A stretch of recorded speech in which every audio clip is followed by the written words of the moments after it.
Hi, Carolyn and I wanted to bring you a little session on complexity fitness because we think it'd be really useful right now. So when we think about complexity, we're talking about those systems, situations, etc., where there's so many things interconnected that it's really hard to figure out cause and effect. If you're going to do one thing, what effect is it going to have? Or what was it that caused something? It's really hard to work that out in a complex system. And so we'd like to talk to you about how to be fit for complexity. And we've developed this little diagram that we think is really useful. Over to you, Carolyn. Thanks, Patrice.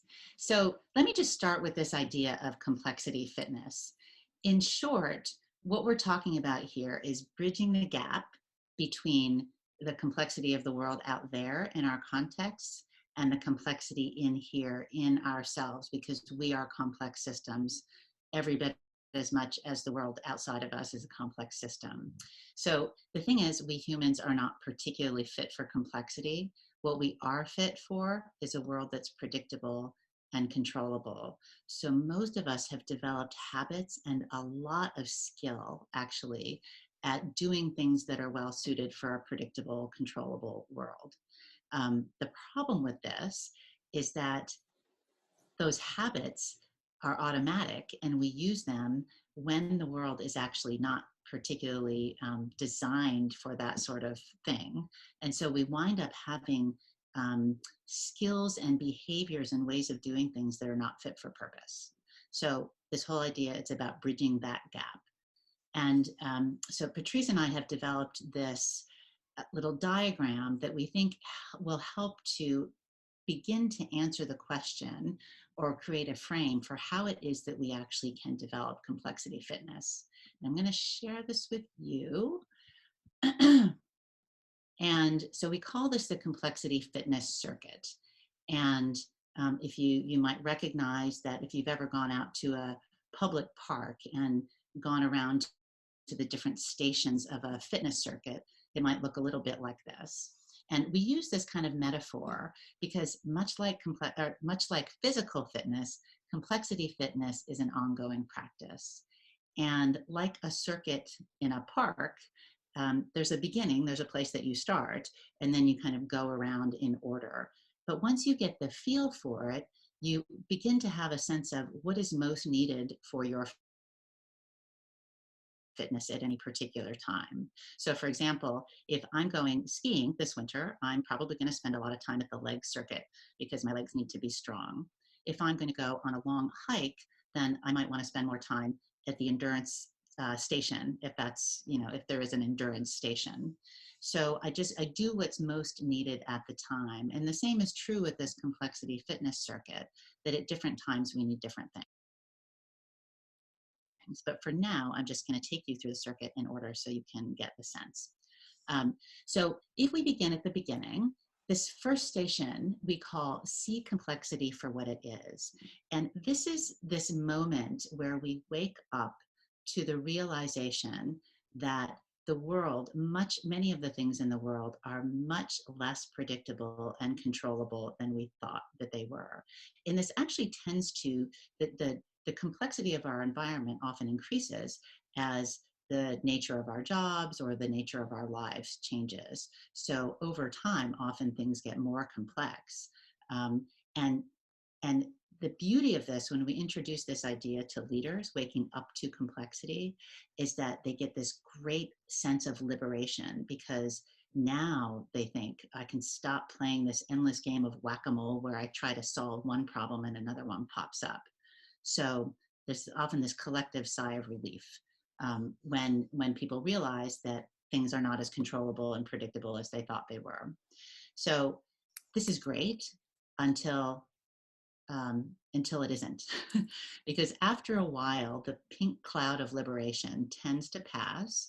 And this passes because over time, leaders have developed a lot of strength and capability and reputation, actually, for being really good at being problem solvers, fixers. And suddenly there's this clash or this dissonance between what they're wired to do and practice to do and what other people expect them to be able to do and what they're being asked to do in complexity. And so there's dissonance and this threat to their identities. And suddenly they begin to wonder, like, what value do I add? And if I can't add value in the way that I have up until now, who am I? Like, what worth do I have? And just like when we feel physically threatened, when our identities feel threatened, we sort of can tend to react by either trying to fight our way through it, or by running for the hills, or by pretending it's not happening.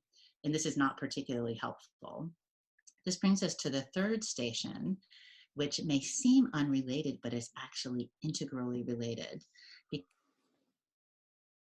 Because this is developing somatic awareness, in the moment awareness of what our bodies are doing is so helpful, because it turns out that our bodies are actually designed to protect us. And one of the ways they protect us is by propping up our identities, by urging us to do things that will enable us to continue to feel like we are okay.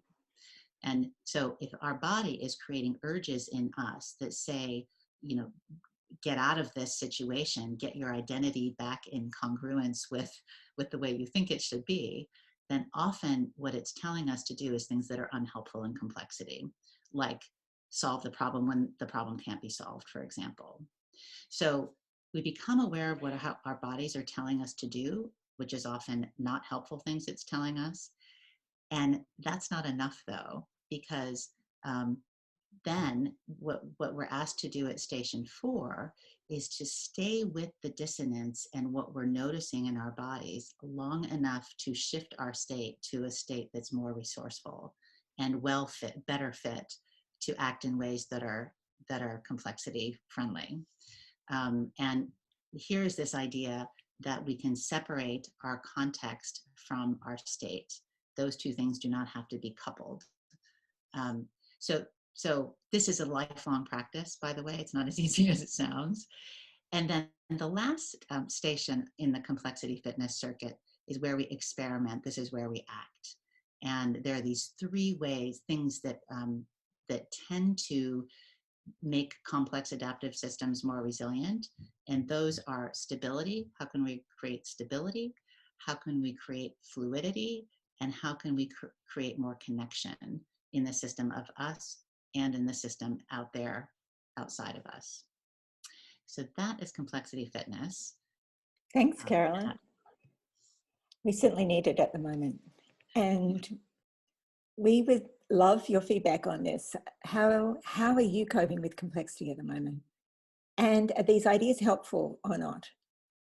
We have always been living in complexity, but now we seem to be waking up to how much of it there is around us and how little we can control. But we think there are some ways that we can help us live within the knowledge of complexity and be more effective there. Thanks.